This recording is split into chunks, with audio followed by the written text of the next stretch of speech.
This is a big day. We'll see how it all turns out. We have to get the final word down in concrete. Very importantly, I look forward to having the hostages come home to their parents and having some of the hostages, unfortunately, you know the condition they're in, come home likewise to their parents, because their parents wanted them just as much as though that young man or young woman were alive. And let's call it eternal peace. In a stunning twist that has shaken world diplomacy, Donald Trump has told Israel to stop bombing Gaza immediately. That's right. The former president, the man known for his America First fire, just told one of America's closest allies to put down its weapons, all while Hamas publicly agreed to release every remaining hostage, living or dead. It's a moment few saw coming, a move that could either ignite a new chapter of peace or unravel into chaos if the wrong word is said next.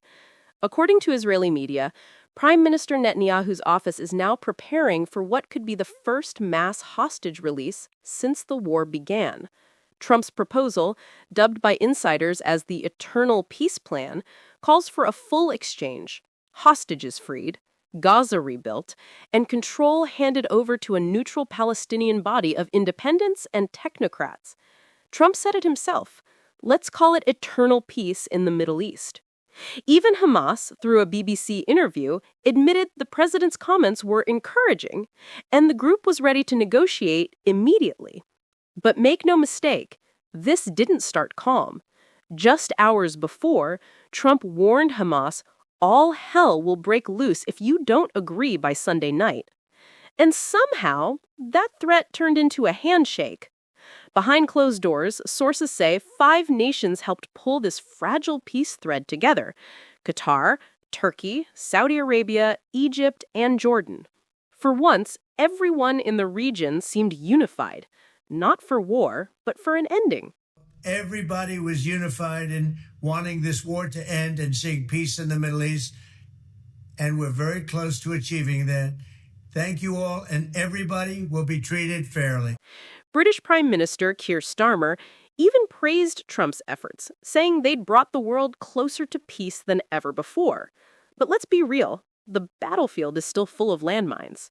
Hamas has not agreed to disarm. Israel hasn't promised a full withdrawal. And behind the podium smiles, there's still the question, who really controls Gaza next? On the Israeli side, hostage families are torn between hope and heartbreak. Moshe Lavi, whose sister-in-law is still being held in Gaza, said it best. The hostages should be released immediately, no conditions.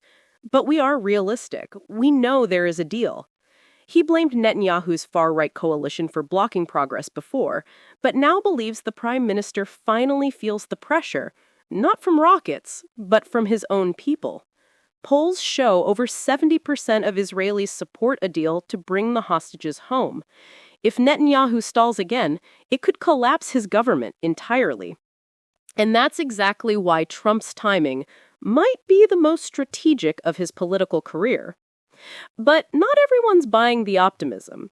Dr. Benjamin Rad, senior fellow at UCLA, warned, Hamas isn't agreeing to Trump's plan, they're agreeing to start talking about the plan. And that's the same language, he says, that destroyed every ceasefire negotiation for over a year.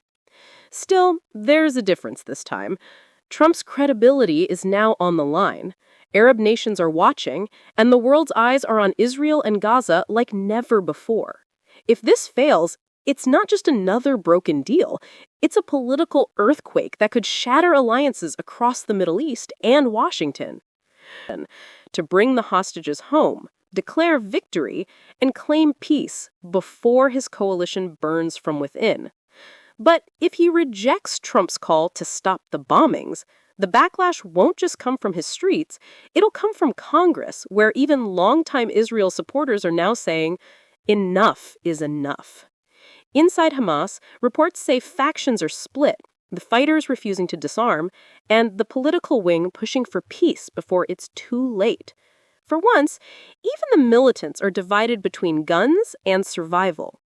Tonight, as the Jewish Sabbath settles over Jerusalem, Israel has issued a short statement. We are ready to implement the first phase, the release of all remaining hostages, living and dead. The words are cautious, but historic. Trump has, at least for now, forced both sides to the edge of something the world hasn't seen in years, a shared pause. But will it last? Will Hamas disarm? Will Israel step back? Or will one small spark pull the trigger again? Whatever happens next, one truth stands. For the first time in years, peace doesn't sound like fantasy, it sounds like a choice. If you believe peace is still possible, even after decades of hate, then you're in the right place. We tell the truth behind the noise, without the spin. So before you go, hit that subscribe button, turn on notifications, and let's keep watching history as it unfolds in real time.